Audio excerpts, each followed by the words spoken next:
Hello, welcome to the Learn English Lab. Today's podcast, The Art of Speaking Slowly. We are conducting a deep dive today into the quiet, countercultural power of measured communication. Forget everything you've been taught about having to keep up. We're exploring the idea that intentionally slowing down your speech isn't a sign of hesitation, it's actually a superpower. It really is. Our mission today is to show you how this intentional pace can fundamentally transform your clarity, boost your influence, and just deepen the way you connect with everyone you speak to. And that's such a vital exploration for any modern communicator, isn't it? We're all just so immersed in this high-speed world. Constantly. Where success metrics, they often revolve around instant answers and rapid delivery. Quick, quick, quick. That's the mantra. It is. And this societal pressure, it leads us to believe that speed equals intelligence, or that the quicker you respond, the more competent you must be. Right. We really need to dismantle that deeply ingrained myth. True mastery in communication, whether you're on a stage giving a huge speech or in a one-on-one negotiation, it relies not on rushing, but on intentionality, on a measured cadence. Okay, let's unpack this starting right there at the philosophical level. We have to challenge this cultural bias that suggests fast equals smart.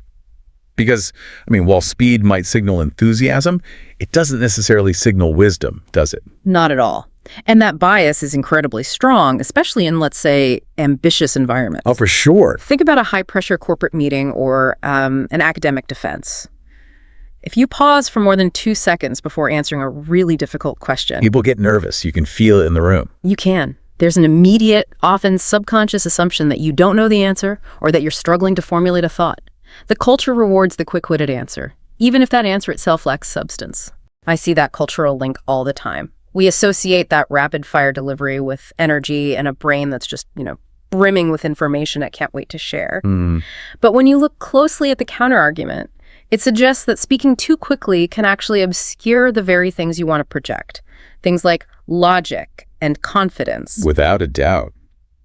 Rushing through your thoughts is often a defense mechanism. A defense mechanism? How so? Well, it can hide a shaky logical foundation, or even signal a lack of genuine confidence in the material you're presenting.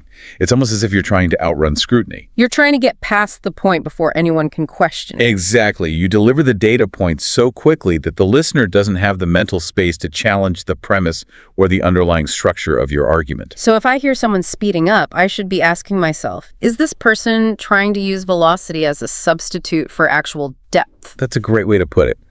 And this is where we need to reframe the idea of slowness entirely. Deliberate, measured pacing is not a sign of weakness. It's a profound sign of authority and mastery.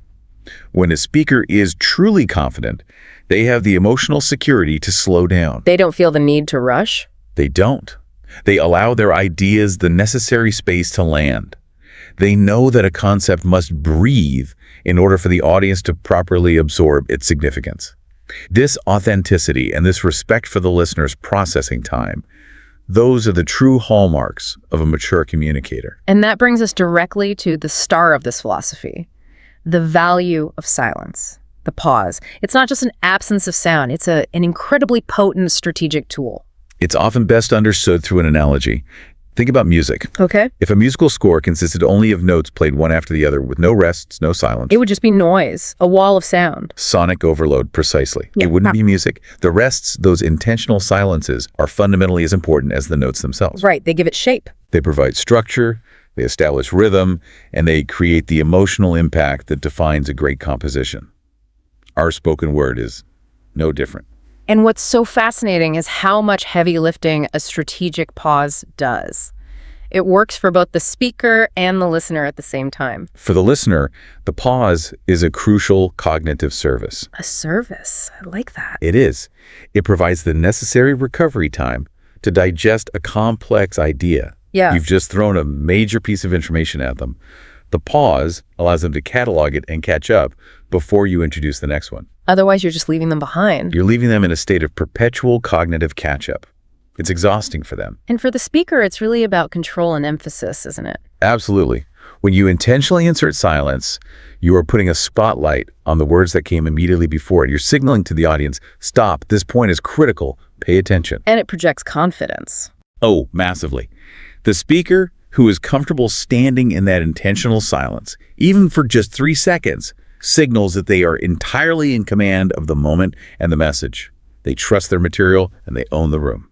And a major practical benefit we see mentioned in the research is the drastic reduction in filler words, the ums, ohs, and nos. That is one of the most immediate and valuable payoffs. I think everyone wants that. Everyone.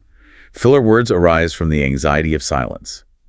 When you feel that internal pressure to keep talking, you use whatever meaningless sound is available to fill the void. Right, you're just trying to hold the floor. But when you train yourself to commit to an intentional breath or an actual pause, your brain receives the split-second margin it needs to locate the precise, relevant word rather than instinctively deploying a placeholder. And that has a real impact on how you're perceived. A huge impact. We've seen data suggesting that audiences rate speakers who use 5 or more filler words per minute as significantly less competent, and that's regardless of the actual content of their speech. The pause is the antidote to this competency drain. The ultimate practitioner of this strategic silence, who's often cited, is Barack Obama. It's hard to watch his major addresses and not notice the deliberate, almost orchestral way he uses silence. His communication style is a masterclass in using silence to convey weight. His pauses are never accidental. They are meticulously engineered. So he's planning them. He is. He deploys them after a profound philosophical statement or a major call to action, ensuring the concept doesn't just pass by in the auditory stream. By allowing that silence to linger, he creates an echo chamber for the idea. It forces it to resonate. It forces it to resonate profoundly with the listener. It transforms the delivery from standard information transfer into genuine, memorable oratory. It's the difference between hearing a message and truly feeling it. So, if the philosophy convinces us that we should slow down, the next step has to be understanding what happens when we do deep inside the brain. Let's pivot to the science behind all this, the comprehension and credibility side of it. This takes us into the fascinating intersection of linguistics and neurology. What the research explains is that the human brain processes spoken language not as one continuous stream, but in discrete units, in chunks. So when we listen, our brain is in constant high-speed activity. It's decoding sounds, associating them with meaning, linking meanings together, and then trying to store that information in working memory. Exactly. It's a complex, multi-layered process. And that process has a bottleneck. It does. Working memory, which handles these chunks, is notoriously limited. Psychologists often cite the magic number 7 plus or minus 2 rule. We can generally hold between 5 and 9 pieces of discrete information at one time. Only 5 to 9 things. At any given moment. So if the speaker's rate is too high, they are effectively pushing data at a rate that exceeds the listener's processing capacity. It's like trying to download a massive file on an old dial-up connection. The system gets overwhelmed and the data packets just start dropping. That's a perfect analogy. Yeah. If the speech rate is excessive, the listener is forced to prioritize. They might catch the main verb but miss the nuance of the adjective, or forget the specific details that were delivered just moments earlier. And it's tiring to listen to. It's exhausting.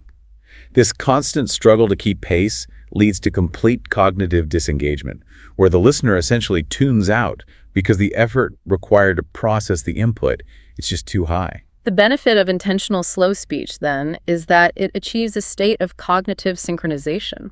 That's the goal. Slower speech operates at a rhythm that harmonizes with the natural inherent processing rate of the human brain. It just matches up better. It does. It acts like a steady metronome, guiding the listener seamlessly through the complex material. When the pace is appropriately moderated, the listener has ample time to consolidate the current thought, to create a little mental catalog entry before the next thought is introduced. And that directly boosts comprehension and memory. Dramatically. Both comprehension and long-term memory retention. And we don't just rely on anecdotal evidence for this. The material points to neurological studies that actually demonstrate this impact. And that's what makes it so compelling. Brain imaging studies have provided concrete confirmation. They show that well-paced, measured delivery activates the brain's deep comprehension centers much more thoroughly than rushed speech. So you can actually see it happening in the brain. You can. The intentional pauses allow for synaptic connections to strengthen. It gives the listener time to truly synthesize, to internalize, and to relate the new information to their existing knowledge framework. which helps form lasting memories. That's the neurological foundation for why clarity is always superior to speed. Okay, so beyond the functional aspect of just understanding the words, there is this powerful perceptual element, the deep link between pace and credibility. This is one of the most consistent findings in communication research. There is a strong, immediate psychological association. Individuals who speak more deliberately and slowly are perceived as possessing significantly greater credibility, confidence, and authority. Why is that? The audience interprets the speaker's patience as a sign that they are confident enough in their knowledge that they don't need to hurry to validate themselves. So we're not just talking about feeling more authoritative. We're talking about controlled experiments where this perception is quantifiable. What are the specific observations? Well, research in controlled environments consistently shows that when participants rate speakers on attributes like thoughtfulness, intelligence, and competence, the slower, more deliberate speakers rank higher. And that's even when the words are identical. Even when the content delivered is absolutely identical. Yeah. Furthermore, if you look at professional environments, this technique is used intuitively. Think about highly effective university professors or master trainers. They almost instinctively moderate their speaking pace when introducing intricate terminology or entirely new concepts. They know that complexity requires decelerated delivery to prevent student overload and ensure the knowledge actually transfers. The sales context is an excellent real-world metric for trust, which is mentioned in the research. Oh, absolutely. Sales hinges entirely on establishing and maintaining trust. If a sales professional delivers their pitch like a high-speed train, the client often interprets that rush as an attempt to prevent questions. Or to gloss over the fine print. Exactly. They feel pressured. Conversely, professionals who intentionally slow down when discussing critical details, like terms and conditions, costs, or potential risks, are viewed as considerably more trustworthy and transparent. It builds confidence in them. It does. The deliberate pace signals respect for the client's autonomy and decision-making process, which, at the end of the day, leads to greater success in persuasion. This shows that the pace we choose doesn't just affect the content. It affects the entire emotional environment of the conversation. Let's delve into the emotional and physiological benefits, but this time for the speaker themselves. This is so crucial because slowness is also a tool for self-management. The act of forcing yourself to slow down fosters mindfulness and presence. How does that work? You cannot be racing through your internal script of the next 10 sentences if you are consciously monitoring your pace and your breath. You are forced to be truly present in the moment. And that allows you to be more engaged. Naturally. More emotionally engaged with the material, and more importantly, with the listener. And the audience absorbs that projected calmness. 100%. A slow, measured pace projects an internal sense of ease. Human beings are remarkably adept at mirroring emotional states. Emotional contagion. Yes. If the speaker is rushing and exhibiting signs of internal stress, the audience mirrors that tension and makes them nervous and unable to focus. But if the speaker is calm and deliberate, the audience tends to relax and shift their focus purely onto the content, reducing overall tension in the room. And the most fascinating part is the hard, measurable physical benefit this provides to the person who's actually speaking. It creates a real biochemical shift. When you intentionally slow your speech, particularly when it's coupled with conscious deep breathing, you activate the body's parasympathetic nervous system, The rest and digest system. the natural relaxation response. And this yields tangible physical benefits. We see a measurable lowering of the heart rate and a reduction in the levels of circulating adrenaline and cortisol. So integrating slow speech isn't just a communication technique, it's a built-in mechanism for managing stress. It transforms these high-stakes, anxiety-producing exchanges into calmer, more manageable conversations. That's it, exactly. Okay, so we have the philosophical underpinning and the scientific justification. The next logical question is, how do we actually start doing this without sounding wooden or completely unnatural? Let's move into the practical application and the training techniques. As with any significant change, the first non-negotiable step is awareness. You have to know you have a problem first. You can't change a habit until you can accurately identify it. You must assess your natural default speaking speed and identify the moments when you typically accelerate. Most of us are terrible judges of our own vocal performance, though. We think we sound reasonable, but the reality is often quite different. How can our listeners get an objective look at their habits? Start by using technology. It's right there in your pocket. The simplest, most actionable step is to record yourself reading a passage, maybe a chapter from a book or an article you know well. and then brave the cringe of listening back to it. You have to. Play it back and specifically check for two things: your rate of speed and your overall clarity. Many people are shocked to discover that their perceived normal pace is actually about 20% faster than they thought. The recording provides that essential, objective truth. We should probably also rely on some human feedback. Certainly. Solicit objective feedback from a trusted colleague, a spouse, or a friend. And don't just ask, "How was my presentation?" That's too vague. Be specific. Ask, "Did I speed up when I got to the challenging data slides?" Or, "Did my pace change when I became passionate about the topic?" Understanding the context that triggers your acceleration is key to preventing it. And the third, undeniable indicator, which often shows up in our daily interactions, is the demand for repetition. That's the major telltale sign. If you find yourself frequently hearing, sorry, what did you just say? Or could you repeat that last point? You have objective proof. It's not them, it's you. Right. It's objective proof that your speaking rate or your articulation is too fast or too mumbled for the listener to process. This isn't rudeness on their part. It's confirmation of your delivery speed problem. Okay, once that awareness is established, we can move into the core techniques. The entire practice has to begin with the most physical and fundamental anchor, our breathing. Intentional breathing is the engine of measured communication. We often breathe shallowly from the chest when we're stressed, which encourages rapid, shallow speech. So what's the technique? The technique here is to consciously take a slow, deep breath, anchoring it in your diaphragm before you even start speaking. And crucially, make a habit of consciously inhaling deeply between sentences, not just when you run out of air. So you're building pauses right into your breathing pattern. This physical action forces a momentary break. It establishes a natural, measured cadence for the entire conversation. It's the physical foundation that makes all the other techniques possible. The second core technique is a cognitive one. Shifting from thinking in long, run-on sentences to segmenting your ideas into discrete phrases. This is so critical for clarity.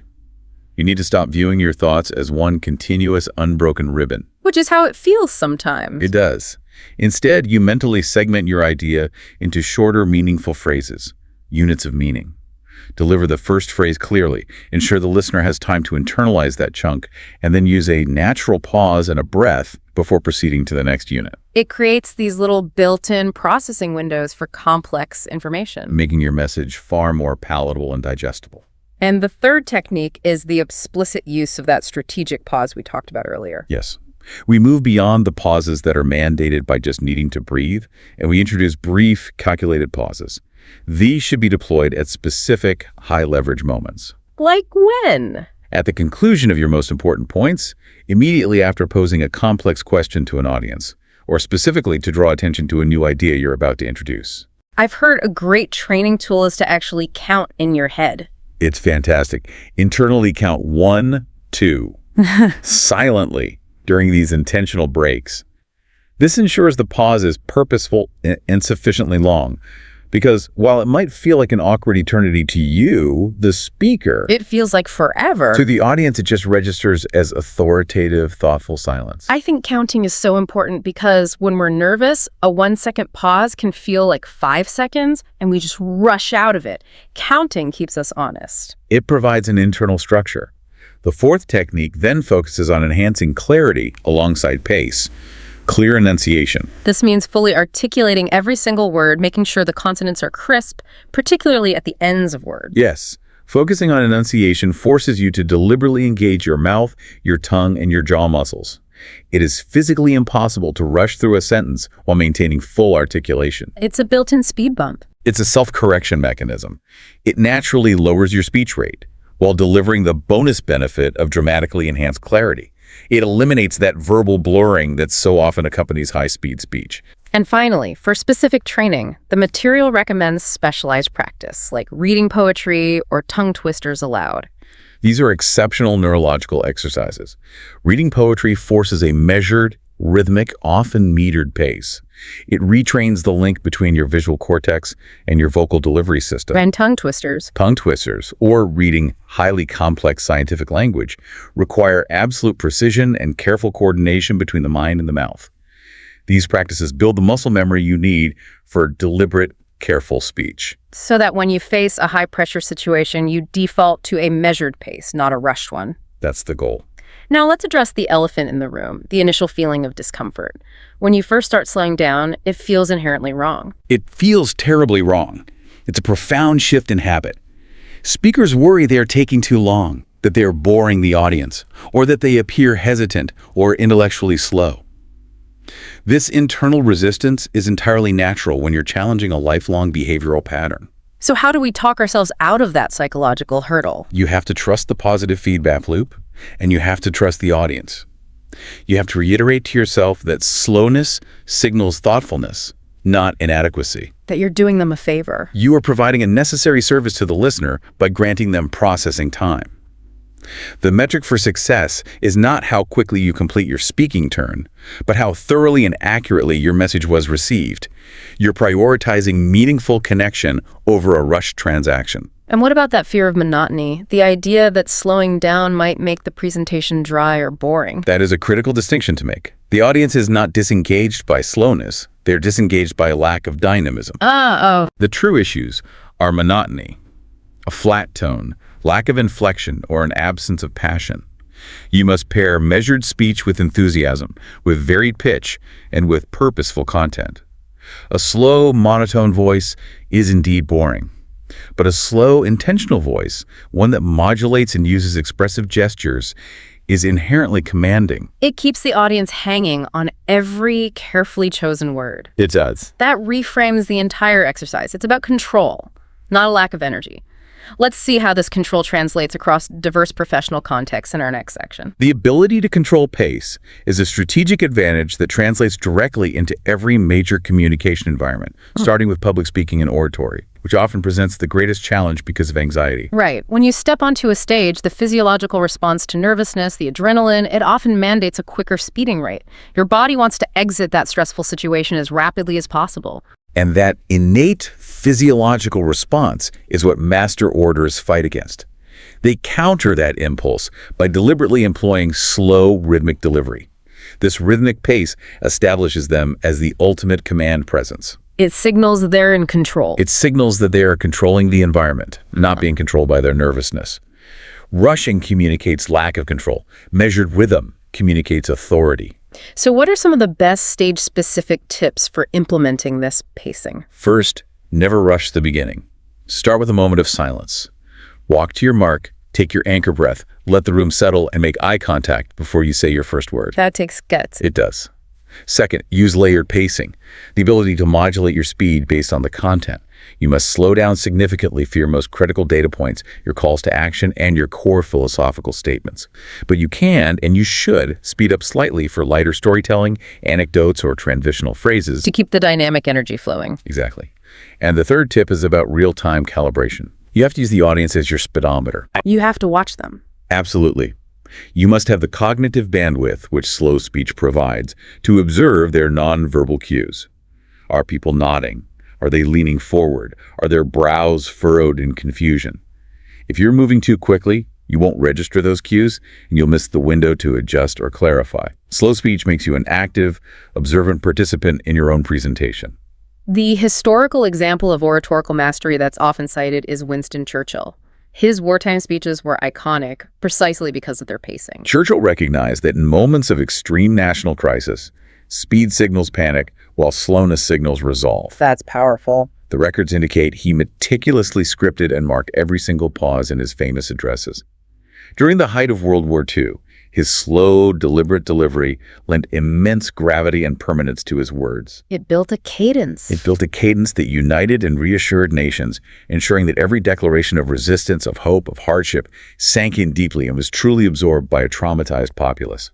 He turned slowness into an instrument of resilience. Now, shifting from the stage to the inner sanctum of the conference table, how does this art translate to business and leadership environments? In high-stakes business discussions, the individual who speaks deliberately is almost always the most persuasive and appears to maintain control of the negotiation or the dialogue. It's a power move. It is. Rushing your argument suggests you are eager to get the transaction over with. Slowing it down suggests confidence in your position. And the impact on team dynamics is significant as well, I'd imagine. It's transformational for leadership. Leaders who consciously slow their pace inspire a culture of calmness within their teams. And crucially, they actively create necessary silent space for thoughtful contributions from all team members. That's a great point. If a leader rushes, the team feels the need to offer quick, underdeveloped ideas. But when a leader is patient, it signals, take a moment, craft your input, your perspective is valued. This fosters intellectual safety and leads to richer decision-making. This creation of space is also absolutely vital in teaching, training, and environments focused on inclusion. Certainly. Effective instructors are acutely aware of pacing. They naturally decelerate when introducing complex mathematical theories or entirely new vocabulary. If the goal is retention and mastery, the instructor must match the complexity of the content with the slowness of the delivery. The pace becomes scaffolding for learning. And in diverse workplaces, particularly cross-cultural teams, or those communicating in a non-native language, slow speech moves from a nice-to-have to a critical tool of inclusion. The example of Evelyn, the ESL teacher, is perfect. She uses deliberate, slowed speech not just for comprehension, but as a mechanism of respect. In diverse environments, a rapid pace risks marginalizing those who require an extra beat to translate, process, and synthesize information in a second language. It makes people feel left out. It does. Slow speech ensures comprehension, it communicates profound respect, and it empowers every single participant to contribute fully, thereby maximizing the entire team's potential. It's an act of deep listening before the other person has even spoken. Let's move to perhaps the most challenging context: conflict resolution. This is where the physiological benefits we discussed truly come into play. When a conversation escalates, the natural human reaction is to raise one's voice, increase the speed, and use sharp, rapid language. Which just adds fuel to the fire. It mirrors and accelerates the conflict. However, consciously slowing one's speech rate can effectively de-escalate the entire situation. A slow, steady tone communicates that you are listening, that you are valuing the discussion more than your need to rush to a conclusion, and that you are maintaining emotional control. It forces a moment of calm into a heated exchange. To bring these applications to life, our material provides some transformational personal narratives. First, the story of Maria, the young leader. Maria was a classic high achiever, newly promoted, eager to prove herself. Her expertise manifested as a torrent of fast, dense words, creating a situation where she felt knowledgeable, but her team felt overwhelmed. Overwhelmed, unable to keep up, and disconnected from her vision. Her initial pace unintentionally communicated internal anxiety, not external expertise. And what happened when she changed? When she adopted the practice of intentional pausing and slowing her delivery, her team engagement levels soared. And crucially, the external change led to an internal transformation. Maria felt far more authentic and grounded in her leadership role. She stopped performing competence and started embodying it through deliberate action. And the second story, Ahmed, the nervous presenter, focuses more on self-mastery. Ahmed's struggle was internal, manifested as physical anxiety, a racing heart, shaking hands, and consequently a rushed delivery that made him sound perpetually uncertain. A lot of people can relate to that. His breakthrough came when he realized he couldn't just will the anxiety away. He had to focus on the physical mechanics of speech, his breath, and his deliberate pacing. The practice of slowing down acted as a regulatory mechanism for his entire internal stress response. So by controlling his pace, he controlled his anxiety. By forcing a measured pace, he calmed his nervous system, allowing him to conquer his performance anxiety and transform from a nervous novice into a sought-after, highly confident speaker. These narratives prove that controlling your pace is ultimately a tool for self-mastery and internal regulation. It sounds like once you conquer the speed habit, you unlock a completely new, more sophisticated relationship with communication. Which brings us to the advanced techniques in Section 5. As speakers move past the initial hurdle of just speaking slowly, they enter the realm of true mastery. And this involves sophisticated modulation, moving beyond simply decelerating to using pace as a precise instrument. That distinction is so crucial. Mastery is not monotone slowness, which, as we said, is boring. It's what our material calls layered pacing. Absolutely. Layered pacing is the use of a dynamic conversational range. A master communicator doesn't maintain a single, slow pace. They might momentarily accelerate to convey excitement, enthusiasm, or a sense of urgency. And then they slow right back down. They slow down dramatically for a key insight, a critical directive, or a profound philosophical moment. This constant modulation, the push and pull of rhythm, keeps the audience mentally stimulated. It ensures they never drift off. The key is that the default and the return position is measured, not rushed. The next advanced technique is perhaps the most difficult to achieve, but maybe the most powerful. Listening as you speak. Speaking slowly creates a profound cognitive margin. It's the mental space you need to be truly receptive while you are actively speaking. This allows you to simultaneously listen to the atmosphere in the room. You're reading the room. You're reading the nonverbal cues, the shift in energy, the slight frown of confusion, the moment of enthusiastic nodding. This capacity enables the speaker to adjust their message fluidly, to clarify a point in real time, or to elaborate on an idea that clearly resonated. Fast speech is a one-way street. Slow speech facilitates a fluid, adaptive dialogue. And if the pace is slow and deliberate, the nonverbal messaging needs to align perfectly. This is visual anchoring. This is the synthesis of the verbal and the physical. If your words are slow and measured, but your hands are fluttering nervously or your eye contact is darting around the room, you are sending a mixed, confusing message. Your body is betraying your words. Visual anchoring requires aligning your nonverbal cues with your measured pace. For example, if you were delivering a critical piece of data, our profits doubled this quarter, you must slow your speech, lock confident eye contact, and use an intentional, unhurried gesture. This ensures the message lands powerfully on both conscious and subconscious channels, maximizing its impact. And finally, the power of how a master communicator chooses to end a point. They utilize what we call the silent conclusion. They don't rush into the next point or sign off quickly. They end their point, letting the final words gently hang in the air for a moment of quiet impact. Letting it sink in. This lingering silence allows the audience's mind to process the profoundness of the statement. That moment of reverberation is exactly what audiences remember and internalize long after the conversation has ended. While these advanced techniques promise rich rewards, we do have to manage the remaining practical challenges, especially the feeling of being chronically short on time. Time pressure is real. Every schedule is tight. However, the core argument here is about efficiency, not velocity. How so? The enhanced comprehension that results from speaking slowly prevents confusion, it eliminates the need for endless follow-up questions, and it drastically reduces the necessity for repetition or clarification later on. So you save time in the long run. A few extra seconds spent ensuring absolute understanding at the outset ultimately saves minutes or even hours of remediation, error correction, and confusion down the road. Intentional clarity is the ultimate time saver. And for those of us with deeply ingrained habits of rushing, where should we start? Trying to change everything at once feels overwhelming. You must start small and be strategic.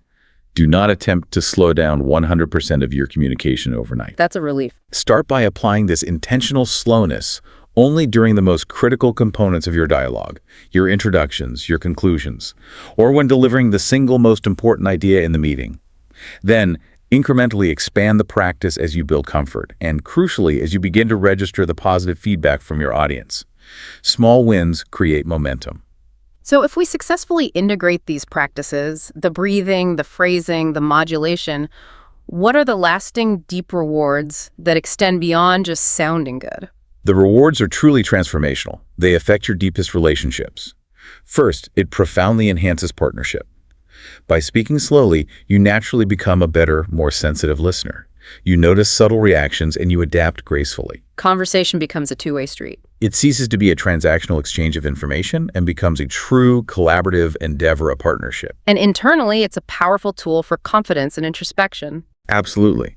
The entire process lowers internal stress and instills a genuine calm sense of control for the speaker. It mitigates those destructive adrenaline spikes we identified earlier, and perhaps most importantly, it gives everyone, including you, the speaker, the necessary mental space to reflect on the gravity and meaning of what is being shared. And that reflection leads to deeper dialogue. More nuanced understanding and more profound learning experiences for everyone present.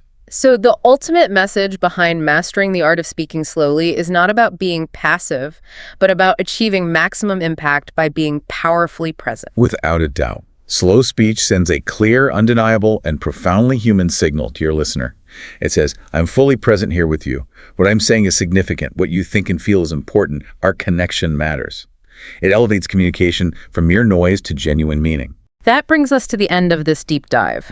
We started by challenging the cultural assumption that velocity equals intellectual power, and we've concluded that profound slowness is the true secret weapon of the master communicator.